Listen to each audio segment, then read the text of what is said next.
Porte-drapeau de la délégation française aux Jeux olympiques d'hiver, Perrine Lafont est à seulement 23 ans l'une des plus grandes skieuses françaises en devenir. Déjà sur les pistes dès l'âge de 4 ans, la skieuse suit les traces de son père, moniteur de ski, mais aussi de sa mère, présidente du Boss Club des Monts d'Olme, l'endroit où elle a grandi. C'est donc tout naturellement que la jeune Perrine se lance dans l'univers des skis.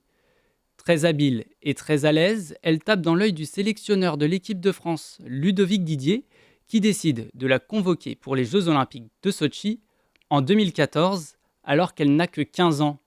Et même si sa simple participation à ces Jeux est déjà un véritable exploit compte tenu de son âge, elle ne se satisfait pas de sa 14e place. Elle se promet, dans la foulée, de décrocher une médaille d'or et ainsi de réaliser un rêve d'enfant. Aujourd'hui âgée de 23 ans, la skieuse continue d'impressionner et de battre des records de précocité.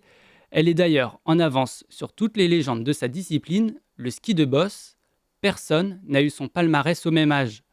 Outre sa médaille d'or remportée à Pyongyang en 2018, la Française a aussi été sacrée 5 fois championne du monde et a remporté 3 fois le circuit Coupe du Monde. Elle est d'ailleurs montée sur 37 podiums, dont 23 fois sur la plus haute marche.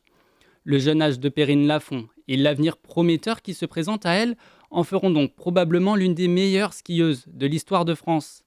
Mais en dépit de son palmarès bien garni, elle ne touche pas un salaire élevé et ne vit de sa passion qu'à travers le soutien de ses sponsors. En dehors de sa vie sportive, la jeune championne consacre son temps libre à des valeurs qui lui sont chères et n'hésite pas à mettre sa notoriété au service de la bonne cause. Elle a notamment mené des actions en faveur des enfants malades, du sport santé et du sport féminin. Elle s'est notamment engagée auprès du Rotary Club, une association qui œuvre pour faire progresser l'entente et la paix dans le monde.